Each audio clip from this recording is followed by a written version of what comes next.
Hello everyone, আজকে দুপুরে বানাবো হচ্ছে এই গাওয়া ফলি সবজিটা। এটা কিন্তু আমাদের ওয়েস্ট বেঙ্গলে সচরাচর মনে হয় দেখা যায় না, কি আমি জীবনেও দেখি নাই আমাদের ওইদিকে।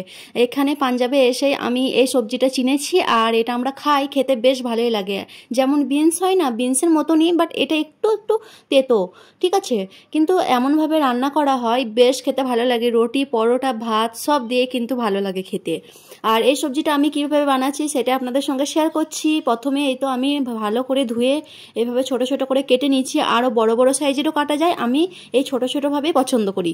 ওকে, এরপরে সবজিটা বানানোর জন্য কড়াই আমি দিয়ে দিচ্ছি সরিষার তেল, সামান্য কারি পাতাটা স্কিপ করে দিতেও পারেন আপনারা। তারপরে দিচ্ছি হচ্ছে কাঁচা লঙ্কা, সামান্য গোটা জিরে আর পেঁয়াজ।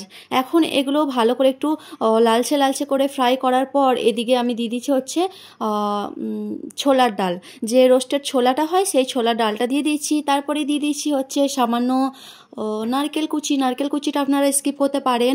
ওকে, আমার কাছে ছিল তাই দিয়েছি। তারপরে দিয়ে দিচ্ছি হচ্ছে মুগফলি। এখন সমস্ত কিছু ভালোভাবে মিক্স করে দিচ্ছি। আসলে এই সবজিটা হচ্ছে রাজস্থানের মানুষরা খুবই খায়, ওরা যেভাবে বানায় সেভাবেই আমি বানাচ্ছি, আর এমনটা করেই আমাদের খেতে ভালো লাগে।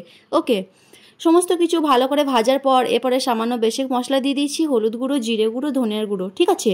যেহেতু আমি কাঁচা লঙ্কা দিচ্ছি সেই জন্য আর লঙ্কার পাউডারটা অ্যাড করছি না। এরপর সামান্য পানি দিয়ে ভালোভাবে কষতে হবে। আর এই সবজিটা ঢাকনা খুলে ভালো করে কষতে হবে, তাহলে কিন্তু ভালো কুক হবে আর খেতেও বেশ ভালো লাগবে। ওকে, সবজিটা বানাতে একটু বেশি টাইম লাগবে, বাট মিডিয়াম টু লো আছে বানালে একটু পারফেক্ট হবে রান্নাটা, খেতেও কিন্তু দারুণ হয়।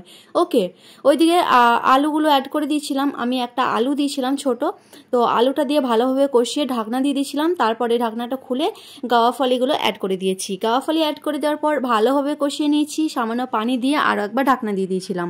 ওকে, এরপরে এখানে অ্যাড করব হচ্ছে টমেটো কুচিটা লাস্টে অ্যাড করব এই জন্যই, যেহেতু আলু আর গাওয়া ফলিটা সিদ্ধ হয়ে যাবে। ওকে, টমেটোটা অ্যাড করলে একটু দেরি হবে সিদ্ধ হতে, সেই জন্যে সবার লাস্টে টমেটোটা অ্যাড করে আরও 2-3 বার করে কষিয়ে নিয়েছি। টমেটো অ্যাড করার পর দিয়ে দিয়েছি হচ্ছে ঢাকনাটা। আর সবার প্রথমেই আমি লবণ দিয়ে দিয়েছিলাম তেলের মধ্যে যখন কারি পাতাটা দিয়েছিলাম। ওকে, এরপর ঢাকনা খুলে আরও 2-3 বার নাড়াচাড়া করে নিয়েছি। একদম পারফেক্ট আমার সব কুক হয়ে গেছে আর রেডি হয়ে গেছে এই রেসিপিটা।